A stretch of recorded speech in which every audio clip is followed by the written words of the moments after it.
Hello friends, welcome to my YouTube channel ignited mind classes. और आज हम पढ़ने वाले हैं JK Bose class 12th environmental science के शॉर्ट आंसर क्वेश्चंस। और ये है सीरीज़ नंबर 1। चैनल पे नए हैं, सब्सक्राइब कर लीजिए।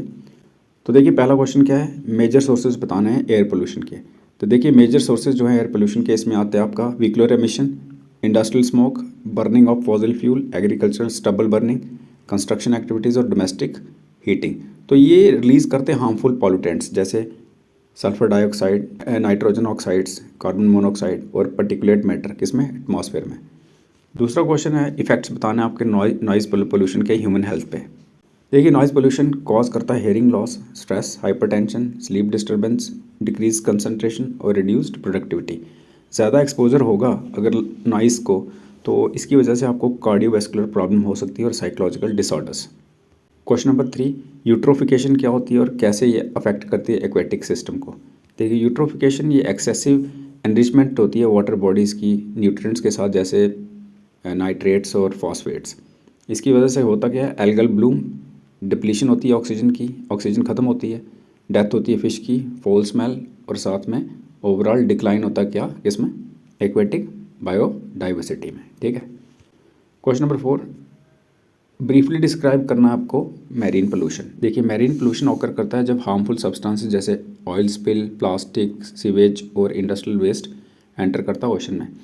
तो ये डैमेज करता है कोरल रीफ को, किल करता है मैरीन ऑर्गेनिजम्स को, डिसरप्ट करता है फूड चेन को और डिग्रेड करता है कोस्टल इकोसिस्टम को।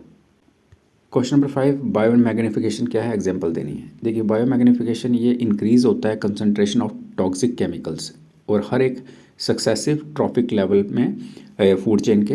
एग्जांपल देता हूँ यहाँ पे, डीडीटी एक्यूमुलेट करता है किसमें, फिश ईटिंग बर्ड्स में, और इसकी वजह से क्या होता है, थिन होता है एगशेल और रिप्रोडक्टिव प्रॉब्लम्स बनती हैं।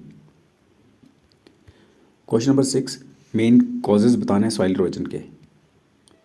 तो देखिए, इसमें कॉजेज़ क्या हैं, ये deforestation, over grazing, improper farming practices, mining और हैवी रेनफॉल। ये फैक्टर्स क्या करते हैं, ये रिमूव करते हैं फर्टाइल टॉप सॉइल को, डिक्रीज करते हैं सॉइल प्रोडक्टिविटी और इंक्रीज करते हैं लैंड डिग्रेडेशन।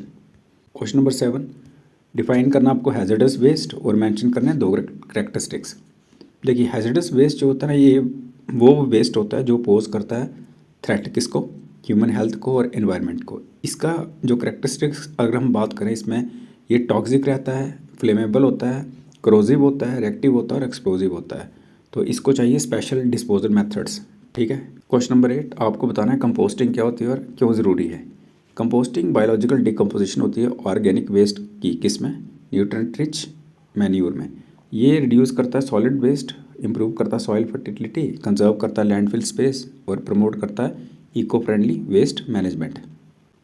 क्वेश्चन नंबर 9, आपको बताना है बायोडाइवर्सिटी क्या होती है।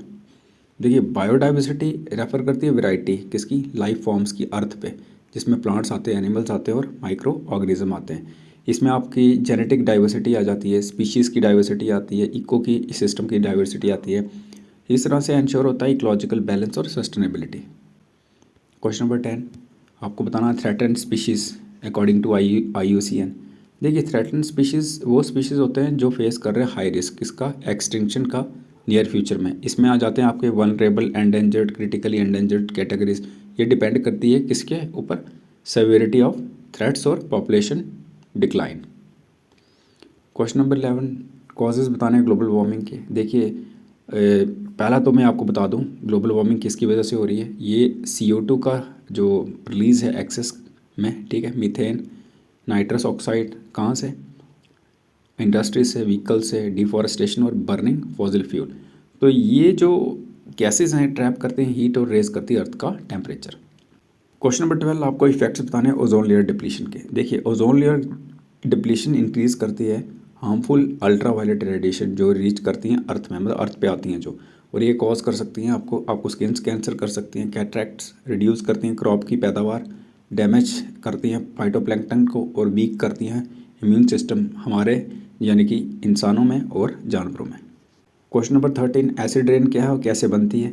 देखिए, एसिड रेन रेनफॉल होती है, इसमें लो pH होता है, ठीक है, क्योंकि इसमें एसिड्स प्रेजेंट होते हैं जो बने होते हैं SO2 और नाइट्रोजन ऑक्साइड से, इनके एमिशन से। तो ये गैसेस रिएक्ट करती हैं वाटर वेपर के साथ और क्या बनाती हैं, सल्फ्यूरिक और नाइट्रिक एसिड, जो बाद में क्या बन के गिरता है, acid rain. Question number 14, smog बताना है कि क्या होता है, इसकी टाइप्स। देखिए स्मॉग जो है एक हार्मफुल मिक्सचर होता है स्मोक और फॉग का, और दो टाइप्स हैं स्मॉग की। क्लासिकल जो किसकी वजह से होता है, कोल कंबस्शन। दूसरा फोटो केमिकल स्मॉग, जो ये किसकी वजह से होता है, सनलाइट की वजह से, जो एक्ट करती है किसके ऊपर, पॉल्यूटेंट्स जैसे नाइट्रोजन ऑक्साइड्स और हाइड्रोकार्बन्स। क्वेश्चन नंबर 15, डिजर्टिफिकेशन क्या है। देखिए ये प्रोसेस होता है फर्टाइल लैंड जो टर्न करता है डेजर्ट में डिफॉरेस्टेशन की वजह से, ओवर ग्रेजिंग, क्लाइमेट चेंज और अनसस्टेनेबल फार्मिंग की वजह से। इसमें होता क्या है, वेजिटेशन का लॉस होता है, सॉइल जो है इनफर्टाइल हो जाती है और रिड्यूस होती है agricultural productivity. Question number 16, sustainable development क्या है। देखिए ऐसी डेवलपमेंट ये एक स्ट्रेटजी है जो मीट करती है प्रेजेंट नीड बिना कॉम्प्रोमाइज़ किए हुए ability future generation to meet theirs. तो ये प्रमोट करती है कंजर्वेशन किसका, रिसोर्सेज का, इन्वायरमेंटल प्रोटेक्शन और responsible consumption. Question number 17, environmental impact assessment क्या है। देखिए ये प्रोसेस है जो यूज़ किया जाता है इवेलुएट करने के लिए इन्वायरमेंटल कॉन्सिक्वेंसेस किसी प्रपोज्ड डेवलपमेंट प्रोजेक्ट का। तो ये इंश्योर करता है कि जो पोटेंशियल इम्पैक्ट्स हैं इनको आइडेंटिफाई किया जाए, असेस किया जाए और मिनिमाइज़ किया जाए before project approval. Question number 18, features बताना है आपको water prevention and control of pollution act 1974। ये एक्ट जो है ये एस्टेब्लिश करता है सेंट्रल और state pollution control board, regulate करता है वेस्ट वाटर डिस्चार्ज, सेट करता है वाटर क्वालिटी स्टैंडर्ड और एम्पावर करता है अथॉरिटीज़ को इंस्पेक्ट करना और एक्शन लेना किसके against, polluting industries. Question number 19, explain करना आपको briefly features air prevention and control of pollution act 1981। ये एक्ट जो है इसका एम क्या है, कंट्रोल करना और रिड्यूस करना एयर पोल्यूशन को। कैसे, रेगुलेट करके इंडस्ट्रियल एमिशन, एस्टैब्लिश करना पोल्यूशन कंट्रोल बोर्ड, डिक्लेयर करना एयर पोल्यूशन कंट्रोल एरिया और मॉनिटर करना एयर क्वालिटी। लास्ट है क्वेश्चन नंबर 20, ऑब्जेक्टिव्स बताने हैं इन्वायरमेंट एक्ट 1986 के। देखिए ये एक्ट प्रोवाइड करता है फ्रेमवर्क प्रोटेक्शन और इम्प्रूवमेंट के लिए, किसका इम्प्रूवमेंट, इन्वायरमेंट का। कंट्रोल करना पोल्यूशन, सेट करना क्वालिटी स्टैंडर्ड एयर और वाटर के लिए, रेगुलेट करना इंडस्ट्रियल एक्टिविटीज़ और प्रिवेंट करना इन्वायरमेंटल हैजर्ड्स।